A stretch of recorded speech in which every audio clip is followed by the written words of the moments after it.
Greetings and welcome to the Sports Card Ripping Teacher. Now, if I did not check Instagram or Twitter last night, I would have said there were really no issues at the Cubs-Sox game yesterday.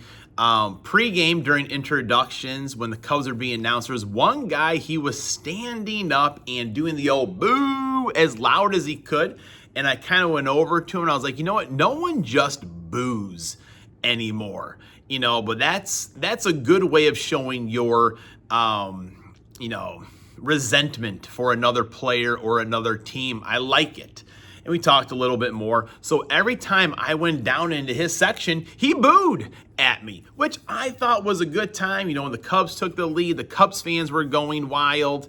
When the Sox hit a 3-run homer, they were going wild, and that's the way it should be. Saw some fans kind of just back and forth a little bit, nothing crazy. Sadly, though, in the bleachers, there was that incident. If you have not seen it I think I saw it on Twitter. It was sad to see a couple of guys just really going after it. Some little guy, tank top, just swinging at this big Cubs guy. And there is no need for those things. It is just sad to see. Have a good time. If someone's into, going back and forth a little bit, keep it clean. But that part was sad to see. And I was talking to my main man, BC, earlier today. How is Pete Crow Armstrong not going to be the MVP of the National League? He had a monster day yesterday. Maybe a little bit more about that in a moment. All right, class is in session. Today is Tuesday, August 18th, 2026. Lesson number 4. It goes out to number 4, Pete Crow Armstrong. And yes, ChatGPT did agree with me. Pete yesterday was 4 for 5 with 2 home runs, and he led off the Cubs first inning with a home run. Ended the game on the last pitch, obviously, with a 2-run homer to walk off the Cubs' victory. And with that second home run, or was it the first home run? Anyways, he was now in the 30-30 club, 30 home runs and 30 stolen bases. In 1980, George Brett in this day was hitting 400. Those youngsters out there, this late in the season, players were batting around 400, not just after the first game of the season anymore. In fact, George finished with a 390 batting average. That's so impressive. Anytime a player is over 300, it really kind of tugs on my heartstrings.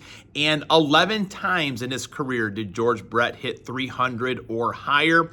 And shout out right now to Nico Horner. Nico was 4 for 5 last night and drove in the tying run in the 9th. And Ron Coomer's talking about Nico's a guy you want out there, going to get the barrel of the bat on the ball, shoot a line drive through the infield. That's exactly what happened. And in 1934, Roberto Clemente was born.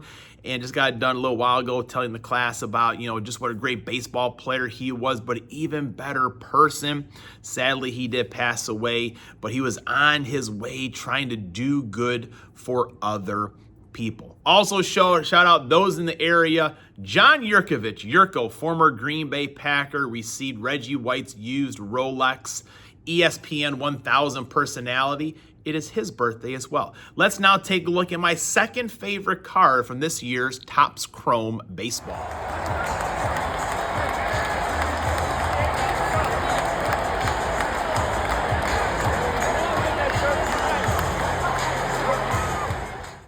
All right, we're back, and this is my second favorite card from this year's Topps Chrome. It's the Wild Style.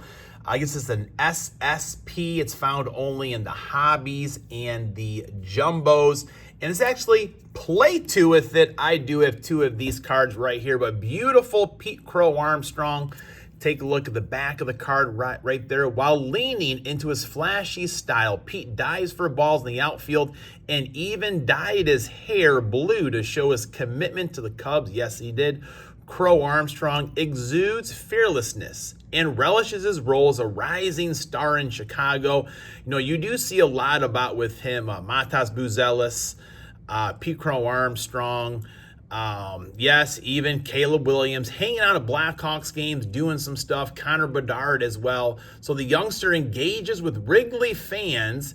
He'll engage in other parks as well. Sox fans found that out. He had some fun in Los Angeles earlier this year. Who chant his name in return.